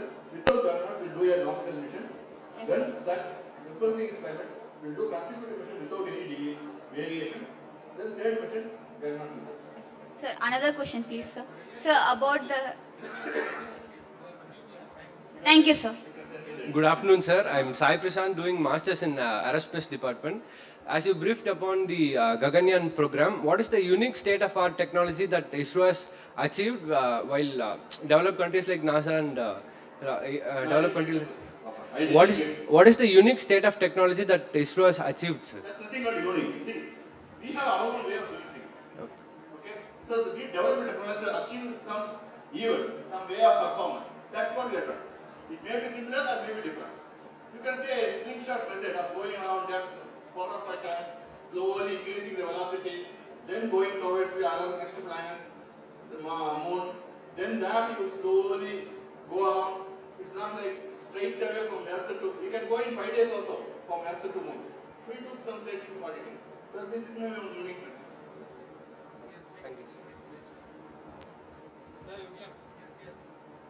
Good afternoon, sir. Sir, I need to ask something about Aditya L1, sir. Sir, I heard that there are 4 Lagrangian points in our Sun and Earth system, but why we have chosen that L1? It is the easiest. Any other Moon and Earth. So it is between Earth and Sun at 1.5 million kilometers away. And it is the one where we can reach with our capability, with PSL. Okay, sir. Sir, another question is, sir, is there any garbage missions? Is there any upcoming garbage cleaning mission, sir? That is space garbage cleaning. Something like debris. Yes, sir. We are a responsible nation. Any item is not used to be deorbit and bring it back. Bring it to the lower orbit so that it decays fast. That's what we as a responsible nation do. For garbage, okay, sir. Thank you, sir. I don't know. Good evening, sir. Sir, my name is Subramaniam. I'm from the Biomedical Department, final year. So mine is a very general question related to launch vehicles. So there was once a time when we used to sit with anticipation as to whether our vehicle that is being launched from Earth is going to first reach space. But right now, when we look in the news that there is a launch vehicle being launched from the Satish Dawan Space Centre, we don't have that anxiety anymore. We know for sure that the vehicle is going to reach space. So we have achieved that sort of a 100% success rate. So much so that many other countries which are willing to establish their payloads in space are coming to us for their launch missions. So how is it, sir, that we have achieved this, especially at such a cost-effective manner? And how do you think this success rate at a low cost effectiveness, I mean at a very good cost effectiveness, will be viewed by other international space organizations? Everybody has their own launch vehicle. So everybody has their own launch vehicle. As of today, only very few countries are having launch vehicle. Like European is not having a launch vehicle now. They are developing. Down the line, in 2 years, they will come with a launch vehicle. Because they have private SpaceX and other launch vehicles. Russia, because of the school, people are not going there and doing a launch. Then Japan is trying to develop a launch vehicle. So today you have a fleet of 4 launch vehicles. That's a success story which you develop with the efforts of and the nation and all the support that system that you put. So you should be happy to that we are able to develop an ecosystem. Now we want more and more people to involve in this ecosystem, know that when knowledge and technology is not lost and it is sustained. That is the challenge. So you have to start developing. That's nothing but success. This is very temporary. Okay, it can vanish next day. So what is important is you have to bring in more and more people. Human knowledge is the most important stuff. And that has to be sustained, and the knowledge has to be sustained and further improved upon as you days go. That is what you have to do, and that's what we are trying to do. Thank you so much, sir. Good afternoon, sir. Myself, Chandru J, Artificial Intelligence and Data Science Department, MIT. So my question is, what sort of a financial strategy goes into like deciding the budget of Chandrayaan 3 or other vehicles? Similar like any other project, we look at it, what kind of passage, to reach there, we budget it, break it down, what are things like fuel, what are the materials that we put, what it has to sustain. It's like our construction, what type of thing you want first, and how do you go about, and what. For that, what are things you will cost it. There is nothing great in this, it is like any other instrument. But what we try to do, we try to develop the technologies in a very frugal manner. See whether the technology is sustainable. Once it is there, then we work on that. Sir, how ISRO no. Good afternoon, sir. Good afternoon, sir. This is Pavitra from Mechanical Engineering. In one of the recent interviews, Somnath sir has stated that there is a high possibility of setting up a space station from India. So what's the advantage of setting by us?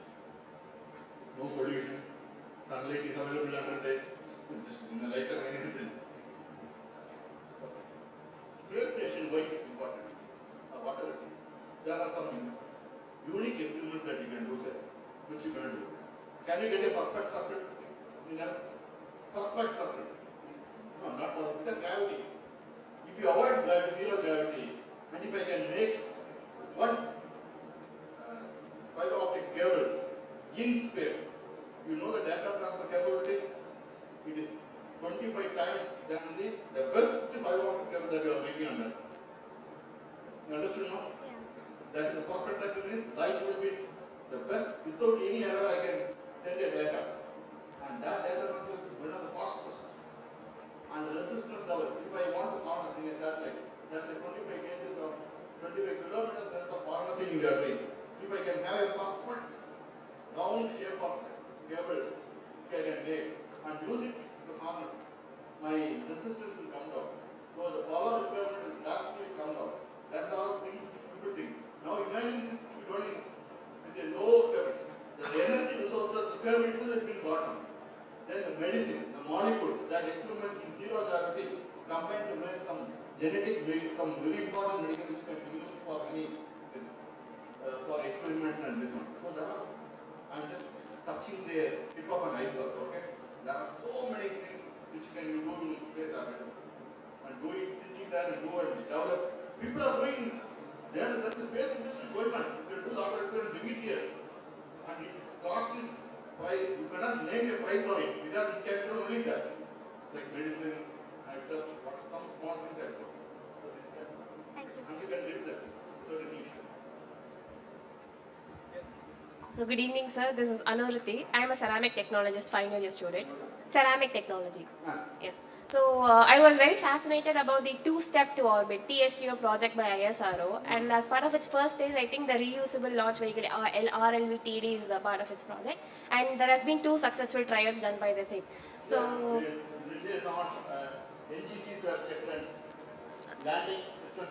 Yes, sir. So as a material scientist, as an engineer, I would like to know this because the fascinating point about this project is the speed at which it travels. It is of Mach 6. It's under the range of hypersonic missiles or hypersonic range. So how exactly did ISRO tackle this problem of adhering the speed? Because it's a very high speed and high temperature is supposed to be bound around it. That's right. My patent is on carbon. Yes, sir. High temperature material. Carbon atoms will deposit and you can make a high intensity. Except oxygen should not be there. There are many ways of radium atomic using your medium, rubium, medium, we can always do that. And that's what we are trying to develop. That is special suppressor material with a specific coating. We can withstand high temperature. Thank you. Good evening, sir. I am Sufyan, currently pursuing final year in Information Technology in MIT campus. I just wanted to ask that while you were sharing your experience, you just told that exploring moon is the base idea to explore other planets, sun and other planets. So now we have successfully explored moon. We have established the station and all. And I mean the rover. Yeah. Yeah, we are being successful in that in moon, and we are being researching in sun through Aditya. So what are our next planets in the list to explore, sir? We have plans to go to Chandrayaan, Venus, Mars. We can look at interplanetary things. Can we land on moon, bring some samples? Again, human beings have it. There are so many possibilities. I already explained that. It's about for this technology has to be developed. Once the technology is developed, whether it's sustainable to everything. Once that is with, and in the beginning of the scientists are ready to look at all the things. See, what we are doing at ISRO is providing a mechanism to get the data and reach that place and look at the control system and provide a place for us to go there. How do we can, whether habitability is possible, whether we can reach that place and do all the things. Once we do all the data, scientists will tell what they want. Once that is synchronized, we can go ahead. Thank you, sir. Good evening, sir. I'm Renuka from ME Aerospace Technology. I have a question, sir. We know from NASA they are doing spin-off technologies where they use their research findings into developing products which can be used in day-to-day life. Can we expect the same from ISRO too? Well, we are doing many. But sir, it's not much known to the public. I wish that. It's not our job. Our job is, we are not running any company. We are a nation. As a part of a government department, we are doing a nation building people. There are many technologies available in many places. Okay. Okay, sir. Thank you. Hi, sir. I'm Kailash. I'm from Information Technology Department at MIT campus. So my question will be really basic, sir. So what do you think will be the role of artificial intelligence in space technology? Because it is revolutionizing now. And how much of a revolution will it be in space technology? Yeah, it is using artificial intelligence, sir. But what's the scope of improvement there? For example, I thought of an example where we are controlling rovers from here now. So in future rovers, those can be implemented similar to an autonomous vehicle. So these rovers can be simulated like an autonomous vehicle where it can find obstacles or it can find resources still. So is it entirely automated using artificial intelligence, sir? Okay, sir. Yeah. Good afternoon, sir. I am Vishwarupa Shri, ECE first year student from CEG campus. Sir, first of all, my hearty congratulations. I thought we always have some second plan, right? So I thought. Okay, sir. Okay, thank you, sir. Sir, good afternoon, sir. Myself, Varun Kumar from third year Mechanical Engineering, MIT campus, sir. So, on behalf of all the startup initiators, I would like to post a question related to startups, sir. So, how do you think a budding startup with extremely good ideas could connect with ISRO, sir? Budding startup, that is called a system learning space. Okay. Government has put in a place called space, which promotes space system related activities and make if your ideas are good, you can register there, submit your idea, and how we are going to go about this, they will, inspector will look at it and say, discuss with the concerned facilities or establishment in the zone and tie up and see and hand over to you to go about it. And this will also hand over. You can clear the. Thank you, sir. So, good afternoon, sir. I am Jeffrey Samuelraj from AC department. Sir, I feel privileged to stand before you. Hearty congratulations to you, sir. Sir, my question is, which concept of space science, especially, which made you so feel so mysterious about space during the mission of Chandrayaan 3? Sir, my question is, which concept of space science which made you feel so mysterious about space? Everything. Everything and nothing. Sir, any everything. Everything is important. Cannot be even a single thing which cannot be important. Okay, sir. Thank you, sir. Good afternoon, sir. My name is Anush Bharati. I'm third year mechanical engineering at MIT campus. So my question is that ISRO is able to make all these projects with a fraction of budget of what other countries are doing. So from a manufacturing perspective, is there like a compromise in the factor of safety or in the tolerances of the components that we use? Or then how is... Space is not tolerant. Space is not tolerant. The space science is nothing, the rocket science is nothing but thousands of small things coming in synchronized today doing. In the precise time. That's the beauty of it. So what is the typical factor of safety in these applications? So? Then you have to engineer it properly, that's all. Engineering it and make it reliable. You should be reliable. That's all, nothing else. It's easy. Saying that you have, but it's very good. Good afternoon, this is Bharat Kumar, Industrial Safety and Hazard Management, sir. Some of the statistics tells 3.1 million people are dying without food, child. But it is a 600 crore project. Definitely it is a, if in case of failure, you are the answerable. So in such a precise condition, how you are able to withstand, sir? Actually, it is a, so many people are expecting from you, billion people are expecting so much. It is a 600 crore project, no, sir. So in such a precise condition, how you are able to withstand? So, I fear that I will fail. Yes, sir. Shall we stop this program? Not exactly. Why? Why you did not stop the program? You told no, you should not stop the program. That's the reason for it. What is that? You are very confident you are able to, that is? You have started with some lot of assumptions. Lot of facts are some statements you made and then say, why? Either you ask 600 crore question, if you fail, what happens? What do you feel? I will start. Because somebody has kept a confidence and we did try to do a job and do it. But whether we have to do this program or not. Definitely have wanted. You have to do your thing. Why? Because you already did so much job on that, you are confident. Not be left behind. If you are a nation of a manufacturing powerhouse, that you, by the 100th year of independence, India has to feed its people, it has to sustain its population, and should be a responsible nation and a powerhouse in manufacturing sector. If that is what you want, and our dream and my boss dream, or everybody has the entire space sector's manufacturing has to come to India, or the entire world's manufacturing has to come to India, then you can sustain anybody. For that, you have to develop. You will face that. You will think every industry in this world has only faced success and come to this level. They have faced their own human problems. Yes. Okay, you are telling this and why don't you see this kind of question? Thank you. Anyway, thank you. They will do it and do it. Okay, so what I will say is, what is to be done to keep it there, we have to do it. And sustain it to do it. If nation doesn't want to do it, we will not do it. That's all. As a student, just how to withstand that pressure only I am asking, sir. Negative matter I am not asking. It is a... Pressure is always there. Even today pressure is there. Standing in front of you is there.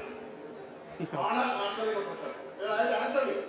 Yes, sir. I already admit that I will answer. So, we have to, what is correct is, we have to be responsible. The process that we are doing is correct or not, and we have to prove to ourselves. I will tell you many stories in this world where last minute in Chandrayaan 1 of my colleagues stopped saying that this vehicle has to wait. We are losing time. But he got back even at the cost of his career getting ruined. We don't do that. If any factor is being asked to continue, we ask that to be checked, corrected, if it is okay, and then only we will proceed. That is the mantra in space. Nobody talks. And that is actually encouraged. And try to convey. That we do it religiously. Thank you, sir. Thank you very much. Good afternoon, sir. I am Padmarajan, studying mechanical engineering at MIT campus. So my question is related to the project management of ISRO. So does the results of the current projects that you are working depend upon impact the planning of your future projects? For example, was Chandrayaan 3 planned before 2019 or was it planned after 2019? 2019 only. After us. We are reproducing the same Chandrayaan 2 only, with some more robustness and more modifications. Okay, sir. Thank you, sir. Good evening, sir. I am Venkat from Mechanical CEG campus. So, in our Pragyan rover, if we had some secondary power source like thermoelectric generator or nuclear power source, we could have still kept the electronic components warm. So, it would have still been alive, no, sir. Why didn't we do it, sir? We'll do it. Next time. No, why not this time? This is for 14 years, sir. We want only that much. It is not, see, doing whatever you could. How to do it? Tell me. We can install chips along the wall, thermoelectric generator chips. Nuclear power source? Sir, you have to design. Nuclear I have to bring. Will be. I will put it. I am ready to put it. Okay, sir. Not easy. We have to design. It has to take a tailwind to that place. Okay, sir. Thank you, sir. Good evening, sir. I'm Vijay from Mechanical Department. So I just wanted to know what are the additional skills a mechanical engineer has to learn to enter the space field and compete with aerospace engineers. Mechanical. Plenty. Actually, mechanical have plenty of choices than else. Okay, so like, are there any additional specific skills he has to learn? You be very good in your academics and know all the practical things. Thank you, sir. Hello, sir. I'm Kritika from CEG department. Sorry, CEG campus. So I would like to ask one thing. So you tell that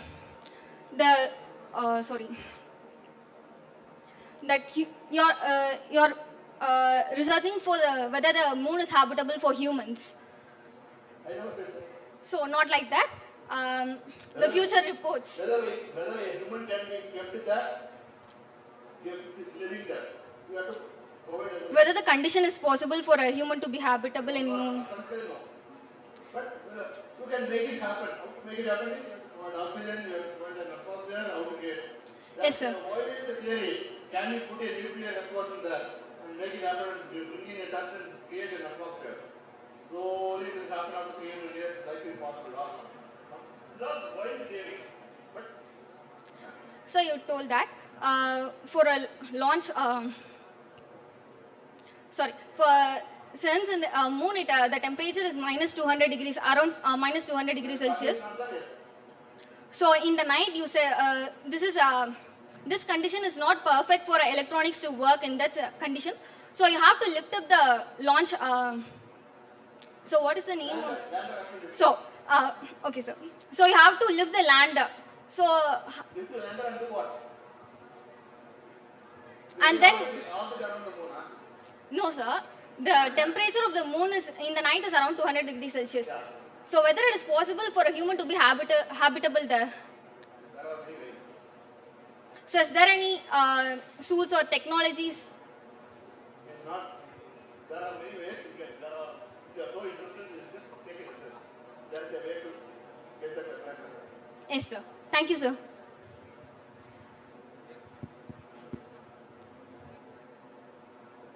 Good afternoon, sir. My name is Naveen Balaji from the Mechanical Department. My question to you is, first of all, thank you for your time being here.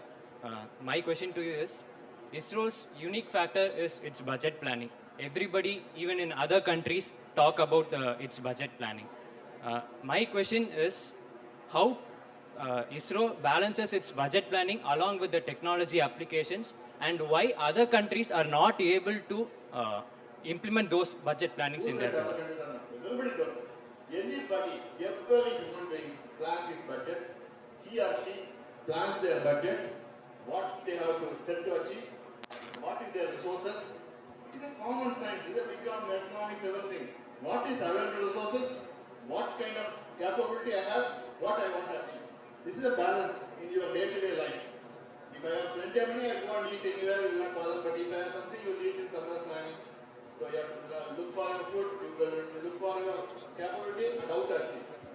Who's the planning? Only if you want it, we think what can be sustained in the long term, how do we emphasize on the human resources and how to take care of it. Thank you, sir. Good afternoon, sir. This is Rohit, first year Aeronautical Engineering, MIT campus. Sir, I think, first of all, I feel very proud because one among the 4 countries to go to the moon, first country to land on the South Pole, 6 countries to handle the cryogenic engine.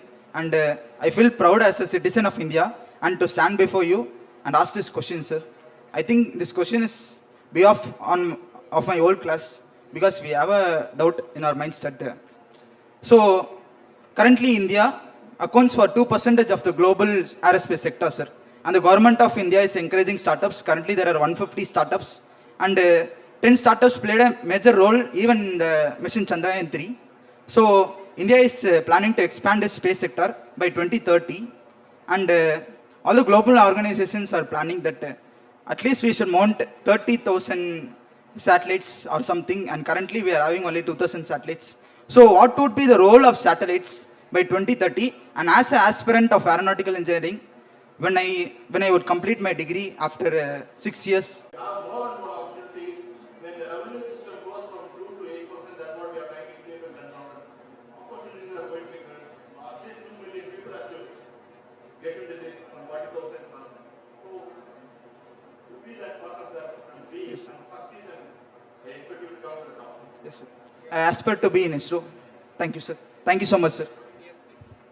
Sir, good evening, sir. I am Krai Samuel from BE Geoinformatics 3rd year. And what do you think about the Aditya and the great solar flares coming from the sun, sir? And what are the materials used and the cooling components that has been used in Aditya to withstand the severe solar flares from the sun, sir?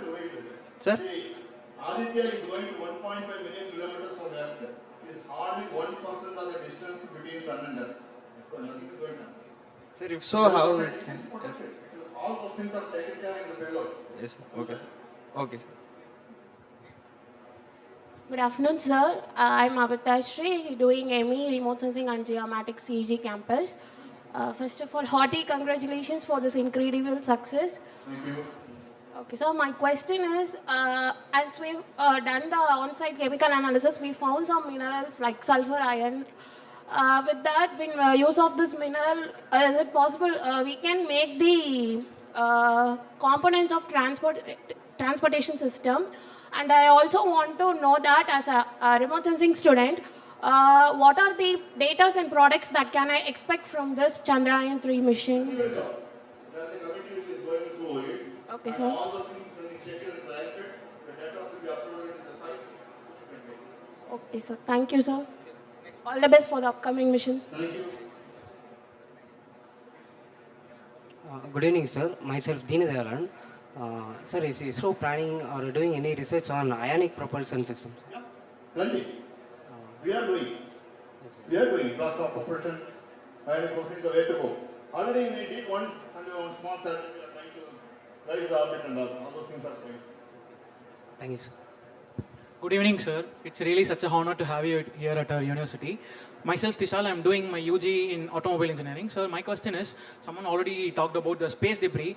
Sir, if a satellite goes not working anymore, we decommission it and make it re-enter. But while putting our satellites into orbit, what are the difficulties that we face? Like the space debris, will we calculate it and place it accordingly, or how it will affect?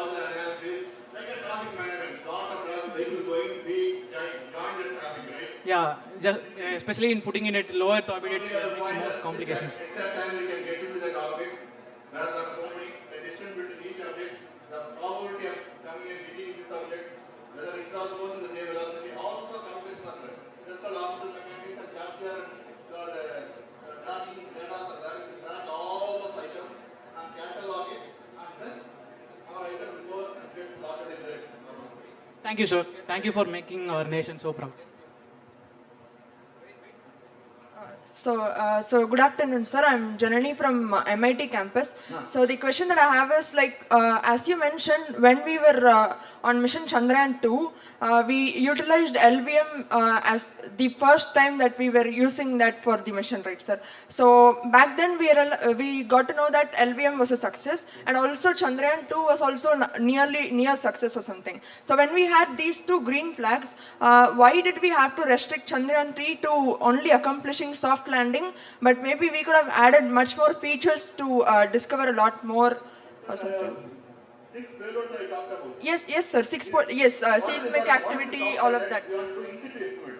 Already Chandrayaan 2 is in orbit. That orbiter is doing. It has its own payload and it is doing its own. Yes. Global. Yes. Now I want to go to that place and do. So the payload will change. Yes. We already have one. Chandrayaan 2 with payload. Yes. Now Chandrayaan 3 will go. Landed and only will have more payloads instead of the orbiter. Yes. You get into a transportation system. Yes. Then that will go and do the in situ experiment. On the real surface. Yes, sir. Agreed, sir. All those 6 payloads that you said, agreed, sir. But the thing is, next year NASA will be launching their Viper, which actually I think has much more features. Like they are planning to launch in. What we want, this is the baby steps everywhere. What we want, that what we can concentrate. And the orbiter will have one, I told you, how to identify an habitable planet. That payload is there in the orbiter. Yes. Chandrayaan orbiter. Chandrayaan 3, we never had a chance to land and do experiment. So focus should be to land and do some experiments on that, right? Yes. That's it. Understood, I hope. Hello, sir. I am Kritika from Geoinformatics second year CEG. So my question to you is actually, if we consider sending so many satellites and then doing research based on a particular planet, can we instead place the satellite or sensor on a permanent heavenly body like asteroid or meteoroid over that? So that we will be able to sense all the things around which it's revolving, so that all the inner radius things can be sensed. Is there a possibility? I didn't get the question properly. Asteroid you said, then you said celestial body. So we should. Yeah. If we consider an asteroid, it would have a particular ring around which it would revolve, right? Every asteroid also will have a path. Yeah. Some synchronized orbital path. So what, if you want to study the asteroid? No, by placing the sensor or a particular nature. Placing a sensor on asteroid, something has to go there and that now. So that you have to do. So what is the priority? We have to decide as a nation and what are the organization based on the technology that is available, the resources available, the capability and the know-how. We have to think what are things we can do. Then venture. If you want to do this, you have to plan. Develop technologies. Then only can do that. You can do it. If you want to say whether it's possible, it is possible. Thank you, sir, and congratulations for the great success. Thank you. Sir, I'm Jayasudha from MIT campus, BE Aero department. First of all, congratulations for the success of Chandrayaan 3.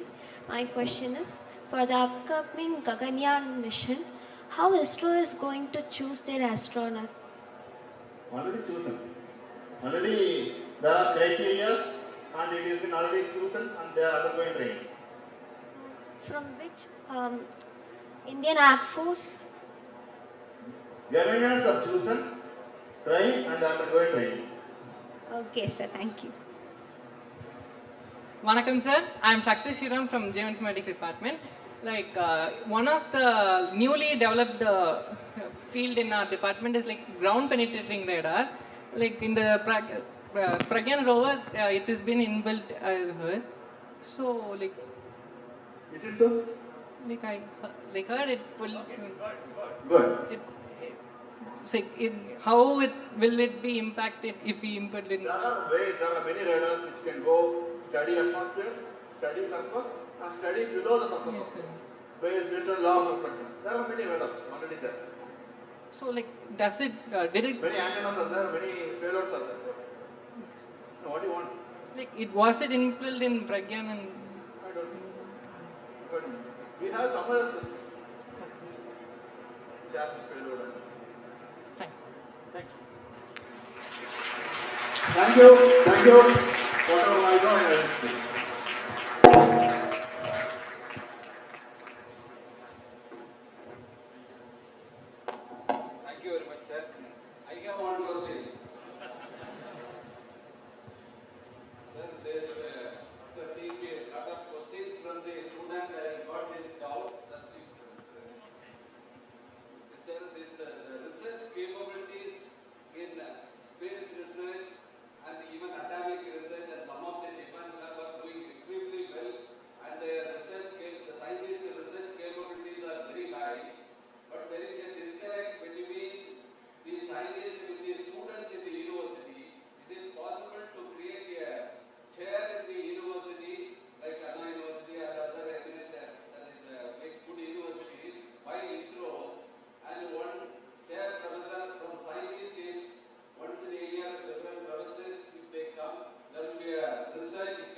I don't know whether I am the right person. There is called capacity building and program office. In some of the capacity building, I am the chairperson, looking at the capacity and outreach.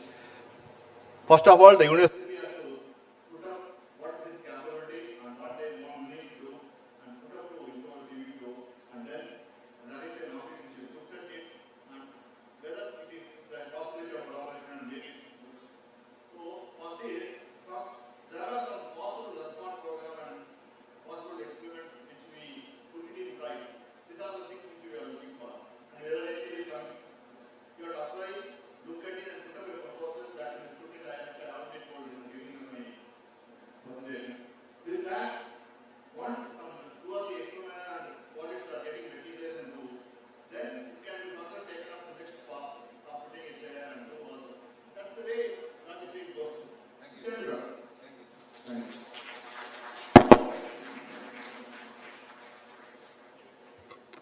Sir, we are grateful to you for having spared your precious time amidst your hectic and tight schedule to interact with the young minds of Anna University, and also for delivering an inspiring, informative and a motivational speech. Now I invite Dr. L. Suganti Madam, Dean CEG Campus, to propose the vote of thanks.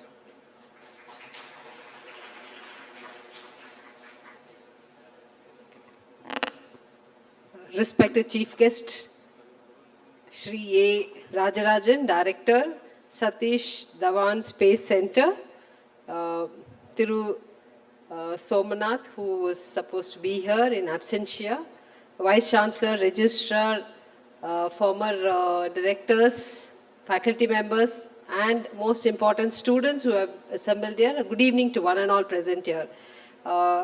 It is very nice that we have come out from a movie of science fiction to reality. Thank you for creating that sensation among us, seeing a movie, sir. Sitting in Earth,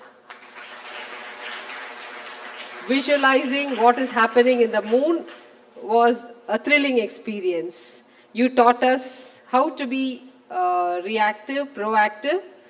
You told us that we need to take up every opportunity that comes our way. And I think you also took the opportunity to interact with us today by being ready, by being equipped, by being innovative, by being adaptive. Thank you for sparing your valuable time to be with us, sir, to teach us how important is enjoying the process and how every goal becomes a milestone, becomes an event, and we start up with the next milestone, next event.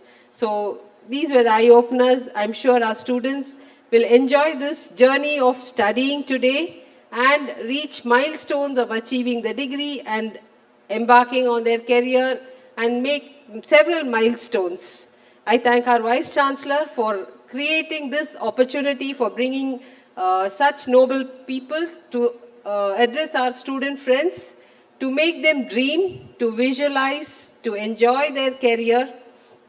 I'm sure, as Vice Chancellor was mentioning, today he has put the seed in their minds, collaboration, innovation, dedication. I'm sure this seed in there will cap it with the motivation. They'll become the missiles to reach their career. I'm sure this opportunity will be a trend center for them, sir. Thank you for this opportunity. I thank the Registrar, the Vice Chancellor's Personal Secretary, Dr. Thirmal Aragar, who has made all the arrangements to make this event a memorable one. Thank you, sir. Thank you very much.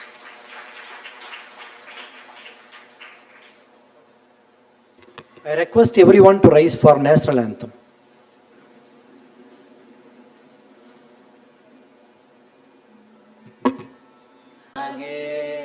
तव शुभ आशीष मांगे गाए तव जय गाथा जन गण मंगलदायक जय हे भारत भाग्य विधाता जय हे जय हे जय हे जय जय जय जय हे.